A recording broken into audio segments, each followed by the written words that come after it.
प्रिय दोस्तों, प्यारे बच्चों, मैं डॉक्टर DV सिंह आप सबका यूट्यूब चैनल पर हार्दिक स्वागत करता हूं। आज हम लोग सीखेंगे ब्रिटिश कालीन शिक्षा की विशेषताएं, merits of British education system. British कालीन शिक्षा की विशेषताओं के साथ साथ इसके बचे हुए सारांश पर भी चर्चा करेंगे। ब्रिटिश कालीन शिक्षा को साधारण शब्दों में समझने के लिए इस वीडियो को लास्ट तक ज़रूर देखिएगा। आपको ज्ञात है कि हमारे चैनल पर एजुकेशन रिलेटेड सीरीज चल रही है, जिसमें हम प्रत्येक सप्ताह में एक कंटेंट्स पर वीडियो लेते हैं। इसके तहत फिलोसफिकल फाउंडेशन ऑफ एजुकेशन के तहत हमने विभिन्न प्रकार के कंटेंट्स पढ़ लिए हैं और अब हम हिस्टोरिकल फाउंडेशन ऑफ एजुकेशन के तहत प्रत्येक सप्ताह में एक नया कंटेंट्स पढ़ते हैं। आज हम जो साप्ताहिक कंटेंट पढ़ने जा रहे हैं वह है ब्रिटिश कालीन शिक्षा का सारांश। आपको ज्ञात है, चलिए आज हम शुरू करते हैं आज का कंटेंट्स। आपको ज्ञात है कि पिछले वीडियो में हमने कलकत्ता विश्वविद्यालय आयोग, सैडलर शिक्षा आयोग 1917 तक अध्ययन कर लिया था। तो कलकत्ता विश्वविद्यालय आयोग के पश्चात आता है हर्टोज शिक्षा समिति। ब्रिटिश काल में कलकत्ता सैडलर शिक्षा कमीशन के बाद क्या आता है? हर्टोज शिक्षा समिति, हर्टोज कमेटी 1927, हर्टोज शिक्षा समिति 1927। सन 1927 में ब्रिटिश लोकसभा ने भारतीय राष्ट्रीय आंदोलन से प्रभावित होकर साइमन कमीशन की नियुक्ति की थी और इस समिति में फिलिप हर्टोज भी इसके सदस्य थे और उप समिति का गठन किया गया था, जिसका उद्देश्य शिक्षा से संबंधित सुझाव देना भी था। हर्टोज शिक्षा समिति ने 1929 में अपना सुझाव से संबंधित प्रतिवेदन ब्रिटिश सरकार को प्रस्तुत किया और हर्टोज शिक्षा समिति ने शिक्षा के प्राथमिक, माध्यमिक तथा उच्च स्तरों में सुधार के लिए बहुमूल्य सुझाव प्रस्तुत किए थे। सरकारी क्षेत्रों में इन सुझावों का स्वागत हुआ, किंतु जनता ने इसका स्वागत नहीं किया। भारतीय जनता ने हर्टोज शिक्षा समिति को अस्वीकार कर दिया था।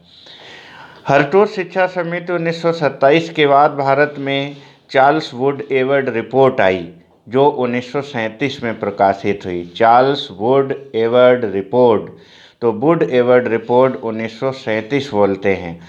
भारत सरकार ने केंद्रीय सलाहकार बोर्ड की सलाह पर शिक्षा के पुनर्गठन हेतु वुड्स एवं एवर्ट नामक दो शिक्षा विशेषज्ञों की समिति गठित की, जिसने अपनी सिफारिशें 1937 में अपने प्रतिवेदन द्वारा प्रस्तुत की।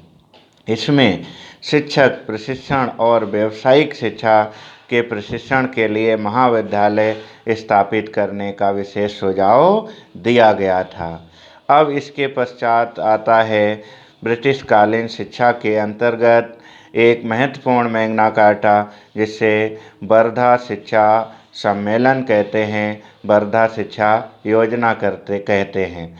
तो महाराष्ट्र के वर्धा नामक स्थान पर एक भारतीयों का शिक्षा सम्मेलन आयोजित हुआ, जिसे वर्धा शिक्षा सम्मेलन 1937 कहा जाता है और ब्रिटिश काल में यह महत्वपूर्ण शिक्षा संबंधित भारतीय सुधार था, जिसमें महात्मा गांधी ने अपने शिक्षा शास्त्रियों का सम्मेलन बुलाया और जिसके महासचिव जाकिर हुसैन थे और उन्होंने भारतीय शिक्षा के तहत और मूलभूत सुविधा के तहत मूलभूत और बुनियादी शिक्षा प्रणाली का प्रादुर्भाव किया और भारतीय भाषा मातृभाषा में शिक्षा की व्यवस्था की। तो इसे वर्धा शिक्षा योजना कहते हैं और यह पूर्ण रूप से विशुद्ध रूप से भारतीय शिक्षा योजना थी। अब इसके पश्चात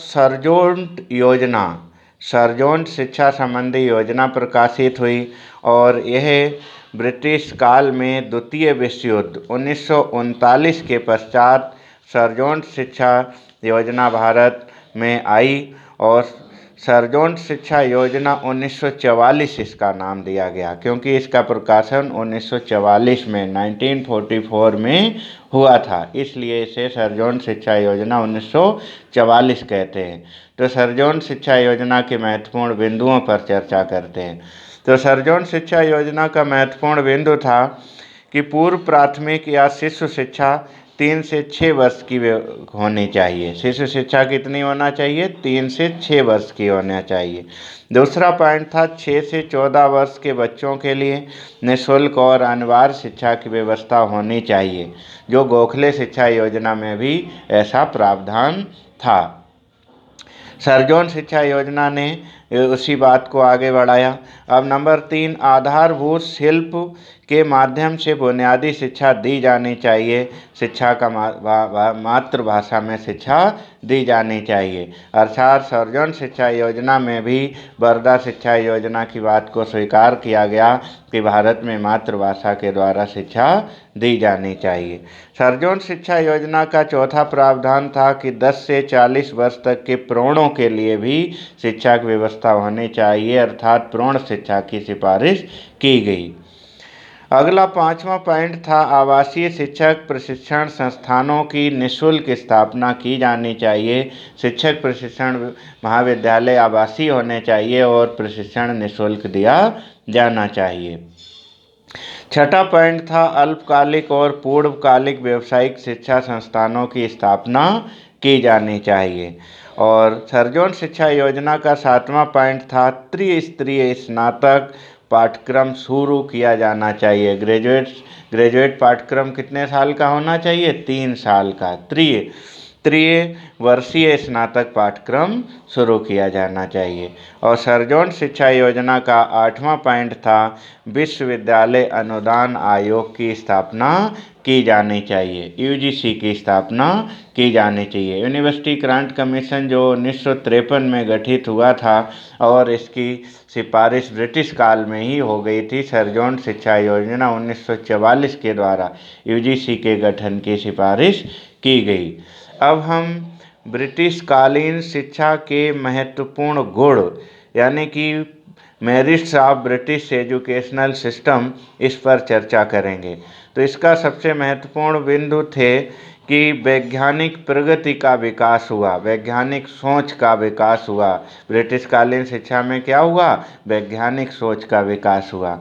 नंबर 2, भारतीय समाज सुधार का विकास हुआ, अर्थात शिक्षा के द्वारा बाल विवाह, छुआछूत, जाति भेद की भावनाओं से ऊपर उठकर शिक्षा दी जाने लगी। अंग्रेजी शिक्षा के द्वारा लोकतांत्रिक मूल्यों का विकास हुआ। नंबर 3, भारतीय समाज में साहित्य और संस्कृति के अध्ययन के प्रति रुचि बढ़ी। साहित्य और संस्कृति के अध्ययन के प्रति रुचि विकसित हुई। और अगला पॉइंट था ललित कलाओं का विकास हुआ। ब्रिटिश काल में ललित कलाओं का विकास हुआ। और अगला पॉइंट था शिक्षा प्रसार में नवीन साधनों का विकास हुआ, जैसे चलचित्र, रेडियो, टेलीविज़न, प्रिंटिंग प्रेस आदि मूलभूत व्यवस्थाओं का शिक्षा के साधनों में बहुतायत प्रयोग किया गया। अगला पॉइंट था साहित्यिक और सांस्कृतिक चेतना का विकास हुआ। ब्रिटिश काल में लिटरेचर और सोशलिज्म एंड नेशनलिज्म का डेवलपमेंट हुआ। तो ब्रिटिश कालीन शिक्षा की 7वीं विशेषता क्या थी? साहित्यिक और सांस्कृतिक चेतना का विकास। और ब्रिटिश कालीन शिक्षा का 8वां महत्वपूर्ण पॉइंट था राष्ट्रीय एकता का विकास। ब्रिटिश काल में संपूर्ण भारत देश में राष्ट्रीय एकता, राष्ट्रीय चेतना विकसित हुई। तो इस प्रकार आज हमने ब्रिटिश काल के कुछ महत्वपूर्ण तथ्यों पर चर्चा की। वीडियो को आज यहीं समेटते हैं, जिसमें आज हमने हरतोष शिक्षा समिति 1927, वुड्स-सेवर्ड रिपोर्ट 1937, वर्धा शिक्षा योजना 1937 और सर्वोदय शिक्षा योजना 1944 और ब्रिटिश कालीन शिक्षा के 8 महत्वपूर्ण विशेषताओं का अध्ययन किया। आई होप ब्रिटिश कालीन शिक्षा के महत्वपूर्ण बिंदुओं को आज मैं आपको समझा पाया हूँगा। यदि ये वीडियो आपको उचित लगा हो तो इसको लाइक करें, चैनल को सब्सक्राइब करें तथा सभी ज़रूरतमंद विद्यार्थियों तक इसे शेयर करें। अगले कंटेंट्स में अगले सप्ताह में नए वीडियो के साथ उपस्थित होंगे। तब तक के लिए बाय बाय।